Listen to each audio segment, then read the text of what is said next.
conocido dentro de la comunidad, con su serie de libros de las Crónicas Oxidadas. ¿Ya? Primeramente iniciamos esta mesa cada autor hablando sobre sí mismo y sobre la obra de cada uno. ¿Les parece? Comenzamos. ¿Quién quiere empezar?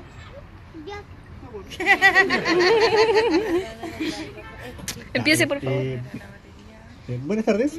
Mi nombre real es Gonzalo Ramírez. Y es un humano. Se generó una cierta necesidad de tener mi propio personaje para poder incluirme dentro de la historia que se gesta en Crónicas Oxidadas. La historia parte como... Perdón, estoy un poco nervioso. Es la primera vez que hago esto. Surge hace años atrás en la comunidad de Steampunk Chile la idea de una banda, de un conjunto musical de este género.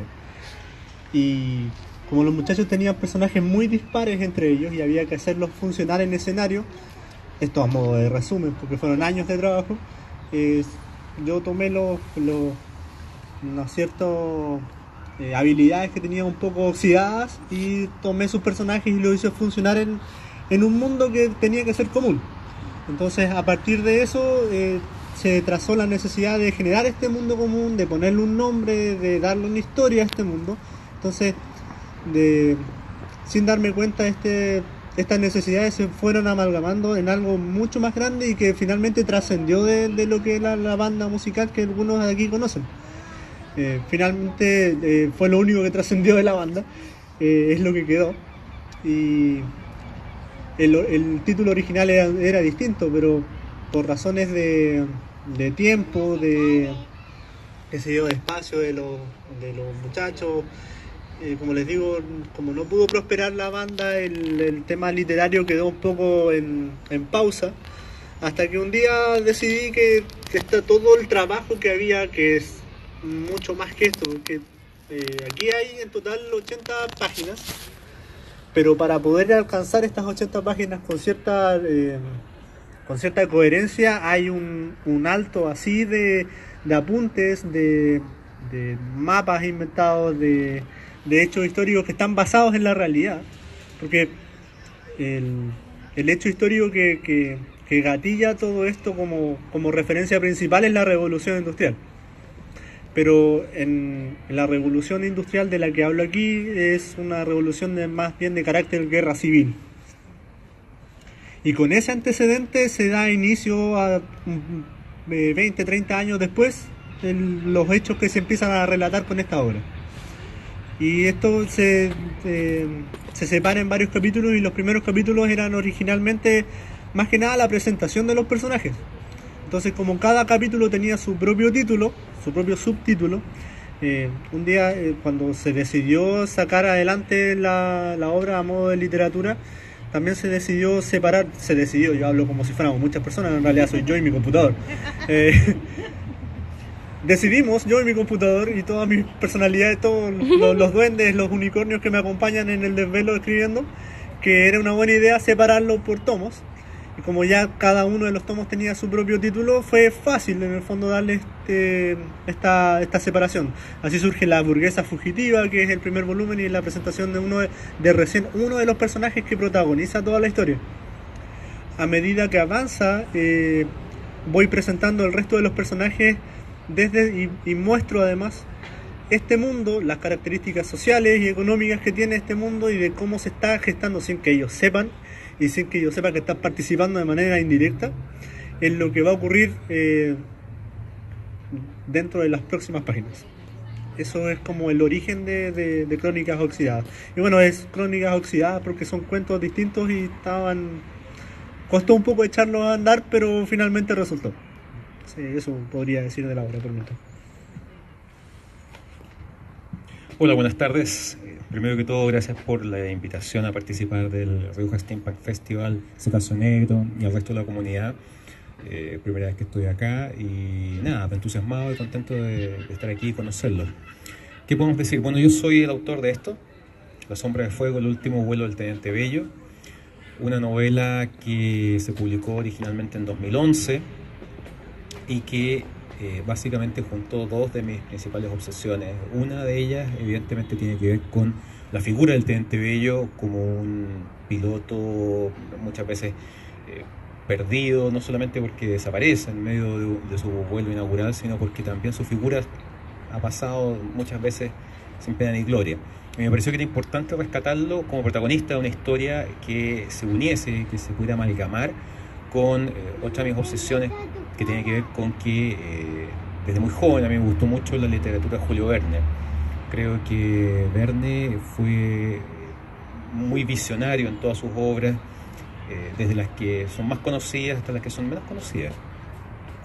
Y creo que Verne en ese sentido es una fuente referencial muy fuerte, muy potente para lo que después se va a conocer como el steampunk. Entonces junté ambas cosas en una historia en donde el Teniente Bello, que desaparece en el vuelo de marzo de 1914, viaja no solamente al pasado, sino que viaja a una realidad alterna, es Chile, llega directamente a la Guerra del Pacífico, pero es una Guerra del Pacífico distinta, es un Chile, es un mundo steampunk con tecnología propia de lo que se describe en este género, y su llegada evidentemente rompe una serie de situaciones. O sea, todavía no hay un desarrollo de aeronaves, por lo tanto su avión, que es muy precario, marca una diferencia, marca un quiebre en medio del conflicto. Está esta historia que él cuenta que viene de 1914, pero su pasado no calza con el pasado en el que se encuentra en ese minuto. Y cómo a lo largo de esta novela él se va asimilando en este mundo distinto, encontrando su lugar. Y claro, un elemento fundamental es cómo es este mundo y cómo lo describo en términos estructurales, tecnológicos, sociales, ese tipo de cosas. Eso. Muchísimas gracias. Entonces, quiero comentar que Cetáceo Negro es un colectivo artístico literario de la Quinta Región que organiza entonces estas mesas literarias para discutir el tema de cómo se vive aquí en Chile, en concreto también la Quinta Región, que es la que nos ocupa ahora, lo que es el steampunk.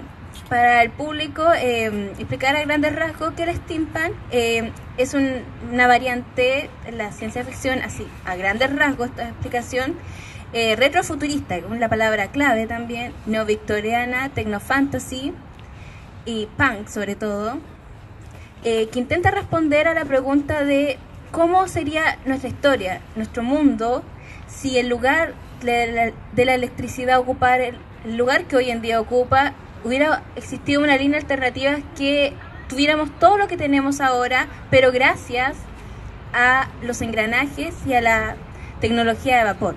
Es entonces que se gesta la estética steampunk, en concreto lo que nos ocupa hoy de literatura, esta estética subversiva como un escenario de fondo. A raíz de esto, quisiera preguntarle a ustedes como autor de qué forma el steampunk se ve reflejado en sus obras y cuál ha sido el aporte a la creación concreta del steampunk en Chile.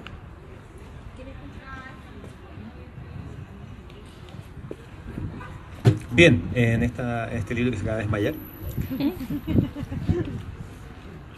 Bueno, La Sombra de Fuego, el mundo al cual llega el Teniente Bello es un mundo absolutamente steampunk, no solamente en términos de lo que es la tecnología misma, sino cómo funciona, por ejemplo, las telecomunicaciones, los medios de transporte. Describo una suerte de monorriel, por ejemplo, que recorre la ciudad en altura, los barcos y los sumergibles que describo en la novela son muy tributarios a lo que es el género en sí mismo. Me parece que en ese sentido el steampunk rescata dos elementos que a mí me parecen muy importantes. Uno, evidentemente, el momento histórico. El steampunk yo lo entiendo al menos como un género que no puede existir en otro lugar, en otro tiempo que no sea la segunda mitad del siglo XIX.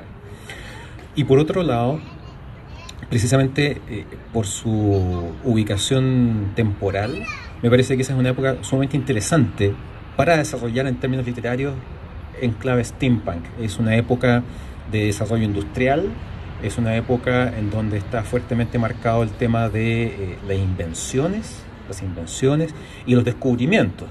O sea, es un periodo que está lleno de desafíos, o sea, gente que quiere ser el primero en llegar al Polo Sur, el primero, no sé, en descubrir dónde nace el río Nilo, todo ese tipo de cosas. Entonces, como que a través de steampunk hay todo un mundo por descubrir en términos geográficos y tecnológicos.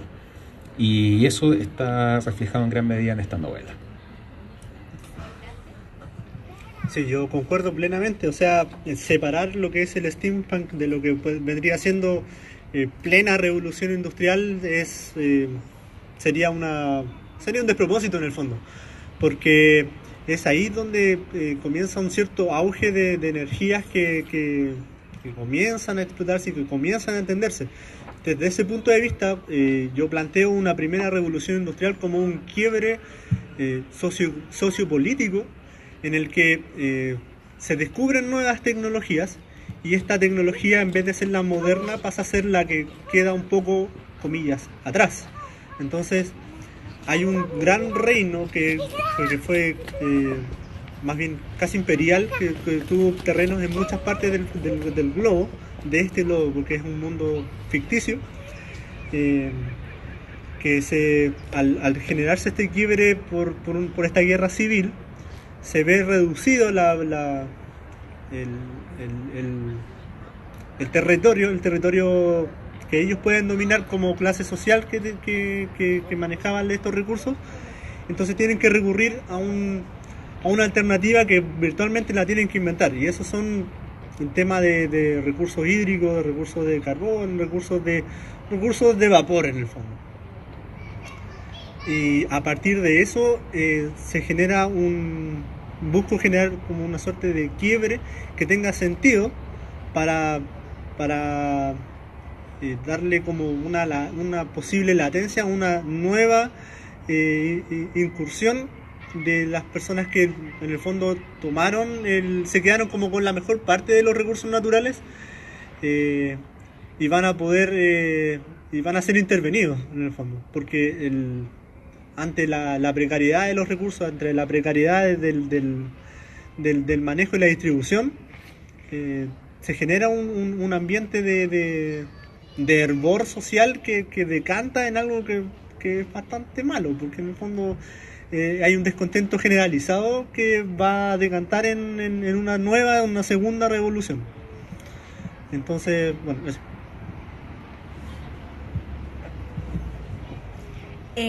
Hablando de lo que nos ocupa hoy, el steampunk en Chile, ¿cuál crees que ha sido la influencia positiva o negativa que tiene el steampunk a nivel europeo, occidental, en concreto, de lo que se nos ha heredado, de lo que podríamos decir, cómo sería un steampunk propiamente chileno? ¿Qué es lo que piensan ustedes y cómo su obra podría abordar esta problemática de lo que es el steampunk, cómo ha influido la influencia europea en cómo nosotros concibimos en Latinoamérica el steampunk?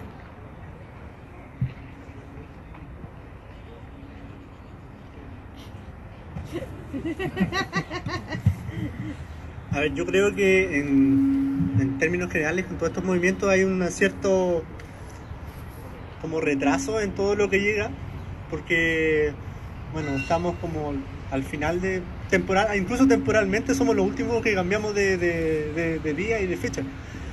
Históricamente también aplica en el fondo. Y por ejemplo, el tema de las modas de la época victoriana acá llegaron mucho después. Entonces, para el europeo promedio, la revolución comienza en 1853. Acá en 1853 andábamos, los carros los tiraban los caballos y andaban en terreno o sea, en las calles de tierra, y la iluminación con vela. Entonces, la época propia de ellos, que pueden de alguna forma como ambientar y recurrir y recrear, repensar, reidear desde un imaginario steampunk con una línea distinta, para nosotros también está retrasada en varios años. Por eso se me ocurre que podríamos, no me imagino una guerra steampunk en la batalla de Maipú. Tendría que ser varios años después.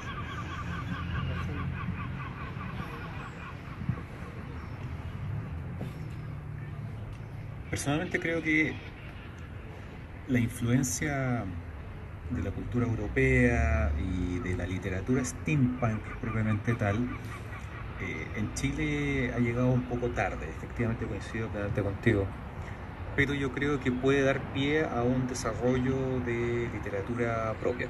O sea, yo creo que, por ejemplo, mañana va a estar aquí la escritora Sacha Hanning, ella ha creado un mundo steampunk que es Ayasneda, que es muy interesante, tiene 2 novelas ya, y evidentemente esa es una expresión chilena de cómo aterrizar el steampunk en este país. A diferencia de Sacha, yo preferí crear un Chile alternativo que fuese steampunk. Básicamente porque creo que la historia chilena, sobre todo fundamentalmente en el siglo XIX, segunda mitad del siglo XIX, tiene muchos elementos que tienen que ver con eso. La construcción de grandes obras viales, el desarrollo de grandes extendidos de trenes, que hoy día cada vez los trenes son más cortas las líneas. Y ese tipo de cosas, el desarrollo naval, además de Chile en esa época, también es muy relevante. Entonces me parece que hay una serie de elementos que se podrían rescatar para ir generando, para ir construyendo un Chile literario steampunk desde la mirada de distintos autores. Yo creo que si, no sé, ahí veo a Marcelo Novoa escondido detrás de unos lentes oscuros. No sé, si se hiciera una antología de cuentos steampunk, yo creo que encontraríamos 10, 15, 20 miradas distintas chilenas al mismo género y que serían sin duda un aporte, porque cada uno de ellos probablemente sería la génesis de un universo propio, fuese un Chile alternativo o no. Cada uno puede imaginar, no sé, todos vemos aquí un vaso con agua, pero cada uno lo puede imaginar, lo puede percibir, lo puede proyectar de una manera distinta. Perfecto. ¿Alguien en el público tiene alguna pregunta para alguno de los autores? Allá, Pauli. Habla fuertecito que no se escucha. ¿Por qué de todos los géneros escogieron el steampunk como para desarrollarse en sus novelas o en sus novelas? Cuando hay tantas alternativas, igual, ¿qué les gusta al final del steampunk? Bien. A ver, en mi caso podría decir que casi accidental, admitirlo un poco, porque yo tomé, como decían antes, mis habilidades un poco oxidadas para poder desarrollar personajes y darles un entorno que fuera coherente. Y como ese entorno en el que ellos se querían mover era justamente apegado a la temática steampunk, bueno, entonces me fui por esa línea. Ahora, a medida que yo iba averiguando, que yo fui buscando, leía Sacha en ese entonces, me di cuenta que la riqueza que tenía el género en sí había que pulirlo un poco. O sea, no porque los autores en ese momento fueran malos, sino que porque en el fondo había que descubrir lo que tenía para entregar. Yo hace un tiempo conversé con la gente de Cetáceo Negro y conversamos sobre este mismo tema, y yo creo que en los últimos 6-7 años había un desarrollo súper interesante de lo que ha sido no solo la literatura, porque lo queramos o no, el steampunk es un género que entra más bien por la vista, a golpe de vista. Uno ve una imagen de un personaje desarrollado, ya sea una ilustración o no sé, un personaje real, y dice, oh, qué loco esto, quiero saber más. Y hay mucho más. Y en relación a otros géneros, creo que injustamente opino, es súper poco. Porque siento yo que es un género todavía poco explotado. Entonces tiene un potencial súper rico. Por eso me fui quedando y, bueno, ante la necesidad de ir creando, creció tanto que en el fondo como que me enamoré de la idea de este universo steampunk. Eso, por lo menos eso es lo que me pasó a mí.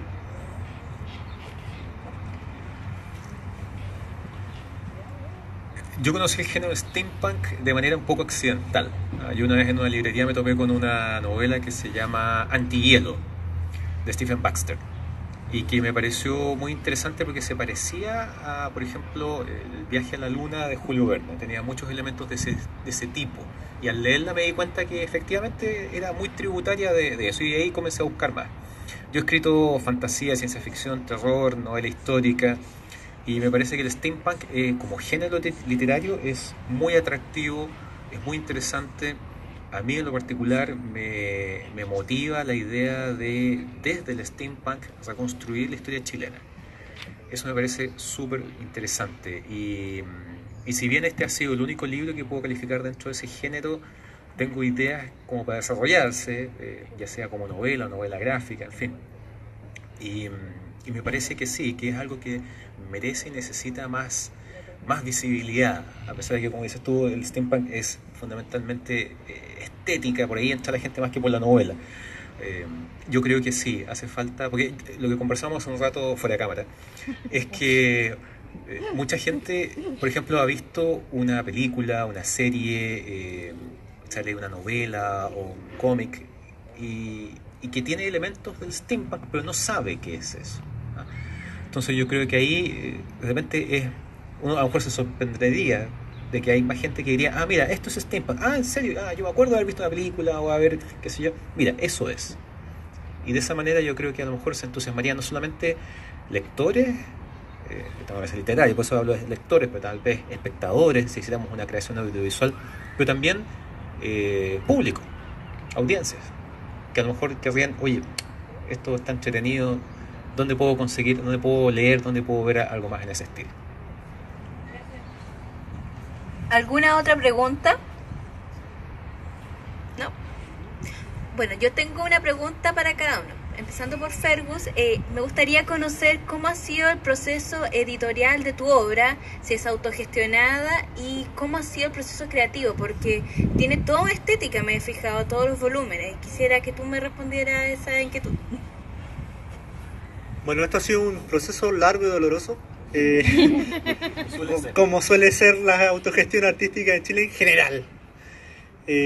Yo me lancé por la autogestión más que nada porque me vi con la urgencia de hacer que mi obra viera la luz. Y si le daba más vueltas, probablemente en estos momentos todavía estaría editando. Entonces me lancé a la autogestión, y como decían antes, yo y mi equipo editorial somos yo y mi computador. Solo me falta imprimir para que ya fuera 100% autogestión. En estos momentos solo es un 90% de autogestión.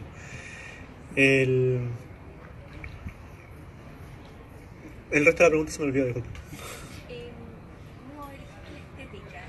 Ah, de acuerdo. Bueno, fue principalmente la necesidad como decía, como le fui dando forma a medida que los personajes se veían uniendo a la trama. Por ejemplo, fui necesitando ciertas características para una aristocracia o una burguesía.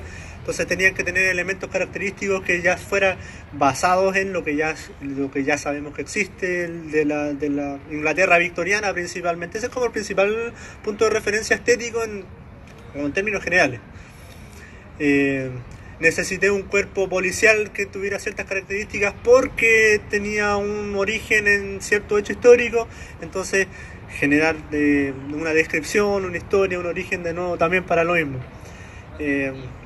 Gente de estratos sociales más bajos, personajes que rayan en lo que es lo que vendría siendo como un juglar, que es mi personaje dentro de la obra, que como yo lo he descrito en más de una ocasión como alguien que se va vistiendo con la ropa que se puede ir robando en el camino que va recorriendo, y su pega, digamos, su trabajo es tomar historias de algún lugar, que las recoge, las escucha, o él mismo las pide, las recolecta y se las va llevando a otros lados.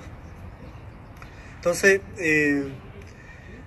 por ejemplo, en algún momento, por la necesidad de los mismos personajes, necesitaba algo que fuera como de estética más bien gitana.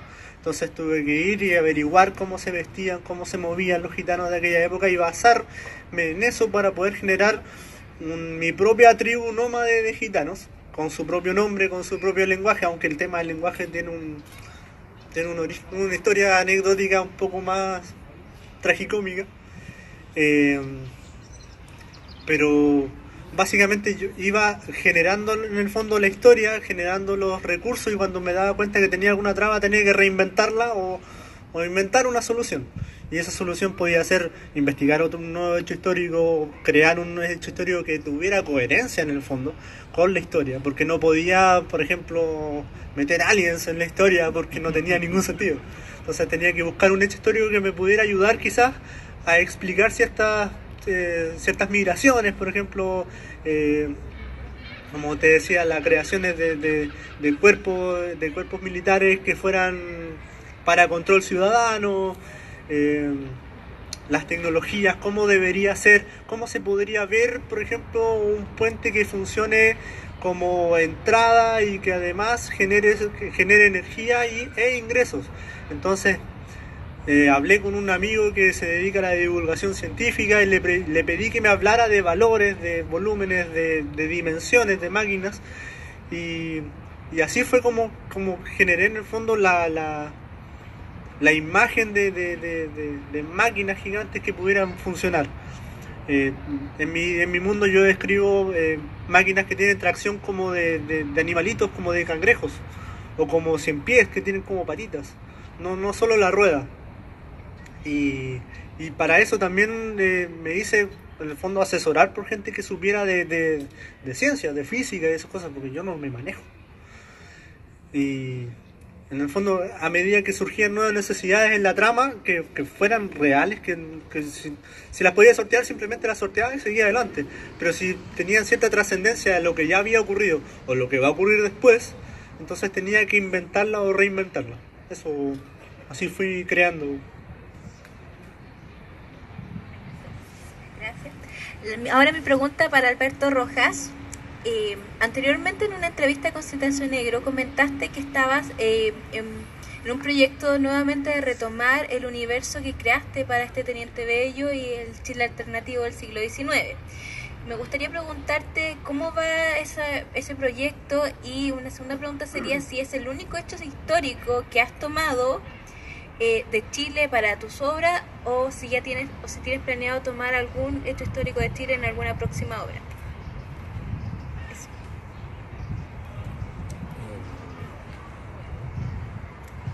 Bueno, esta novela se publicó en 2011 y para mi sorpresa todavía, a pesar del paso del tiempo, hay gente que me escribe por redes sociales y me dice que no la conocía, que se encontró con un ejemplar, como que ya cuesta encontrar ejemplares, y que les ha sorprendido mucho la historia y que en el fondo les ha llamado mucho la atención, lo cual es, obviamente como autor a uno siempre lo entusiasma. Y en ese sentido más de alguno me ha preguntado si acaso hay una continuación, si hay una segunda parte, si hay una secuela. Y lo que yo les he dicho es que lo que tengo es una especie como de un esqueleto y un par de capítulos escritos de lo que sería más que una continuación directa de esta novela, una segunda novela ambientada en este universo, en este Chile alternativo steampunk, porque yo siento que a pesar de que es una obra extensa, tiene casi 500 páginas, está muy focalizada en Chile, a pesar de que hay elementos y personajes extranjeros ahí. Y a mí me llamaba mucho la atención la idea de poder traspasar un poco las fronteras y adentrarme en lo que era el resto del mundo de ese universo steampunk, con su tecnología, con sus temas políticos, etcétera. Y la verdad, la posibilidad de seguir con esta historia depende básicamente de los proyectos que uno va tomando en el tiempo. Ahora he estado trabajando en otro tipo de novelas que son más bien novelas de corte histórico, y claro, eso ha ido dejando pendiente esta secuela que, bueno, en algún minuto me gustaría retomar. Y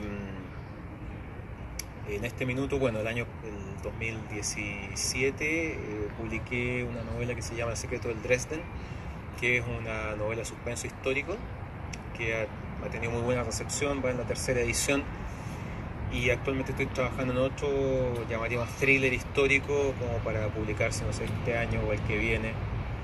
Y entre medio, bueno, está siempre la idea de retomar este universo, que claro, en su minuto fue bien particular, porque en el fondo yo escribí la novela y lo mandé a 4 editoriales distintas.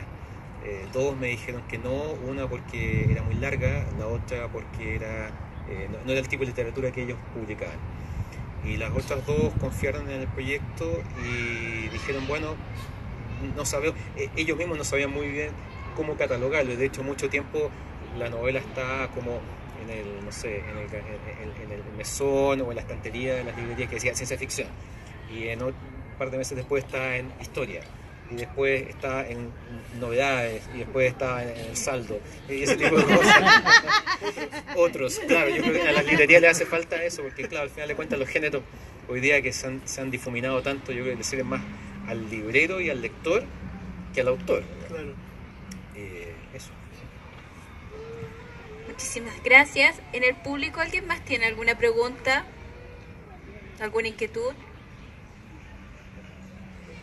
¿Sí? Fuerte, para que lo escuchen. Hola, quien quiera tomar la palabra, dado un poco la contingencia, un poco lo que estamos viviendo, igual que estamos también en una revolución que ahora tiene que ver con una revolución de comunicaciones, de instantaneidad. ¿Creen que el steampunk también podría ser una reflexión para esta contingencia?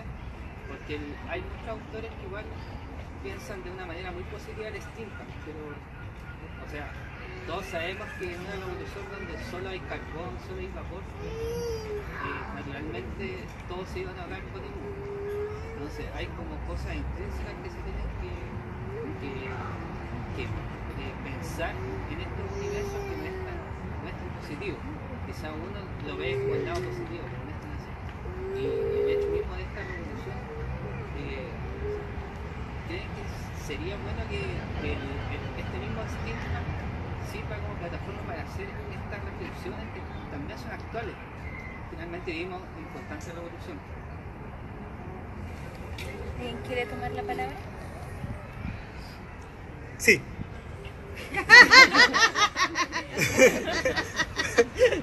Perdón.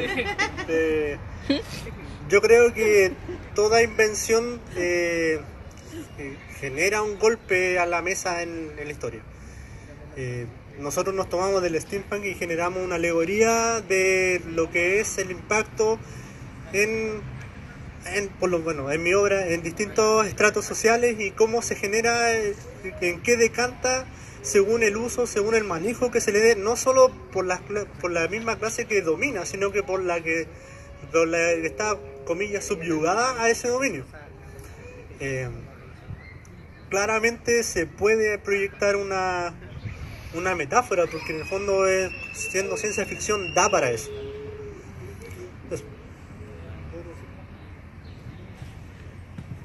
Yo creo que el steampunk tiene un tiempo y un lugar.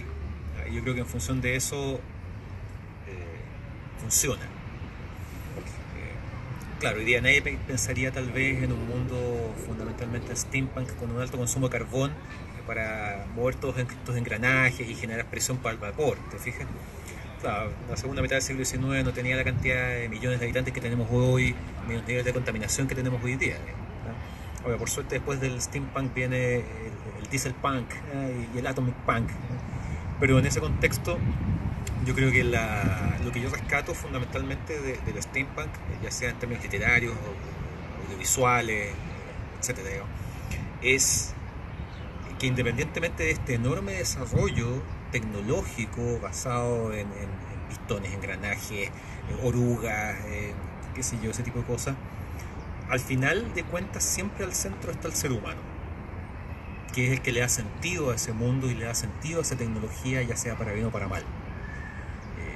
Y que muchas veces, pensando en para bien, esa tecnología le permite alcanzar grandes descubrimientos, viajar, llegar a lugares del planeta que no se conocían, fíjense, los polos, el desierto, ese tipo de cosas. Y que yo creo que eso le da un tono épico muy interesante y que no, obviamente otros tipos de géneros dentro de ciencia ficción no lo tienen. Perfecto, muchísimas gracias. Gracias por tu pregunta. ¿Del público alguna otra pregunta que quiera ser respondida? Duda, aporte, sugerencias, tomatazos. Los libros están a la venta para que la gente sepa Sí. que en el stand al final, verbo, ¿cierto? Sí, En el stand Steampunk Chile. En librería. Ah, ya. sí, en el caso de Crónica Oxidada. Gracias por tu pregunta, muy interesante. En el caso de mi libro Crónica Oxidada está en este momento disponible en el stand de Steampunk Chile. Están los dos libros ya publicados están y estoy esperando poder sacar por fin la tercera parte de la obra. Planeado a 6 volúmenes en total. Eso.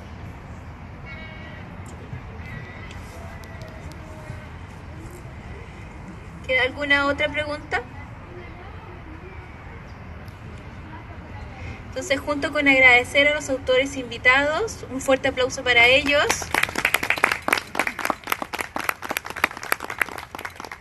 Damos por finalizada entonces la primera mesa literaria del día sábado del Steampunk Rioja Fest. Muchas gracias por asistir, público, conocedor, hermoso. Nuevamente agradecimiento a los autores por asistir a la cita de hoy. Muchísimas gracias a ustedes. Eso.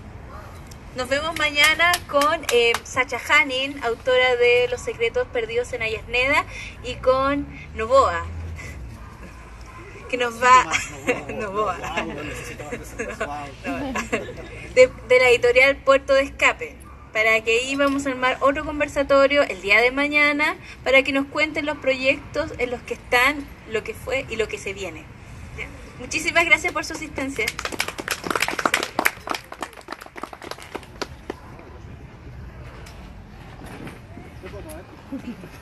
Vamos a hacer un barrido.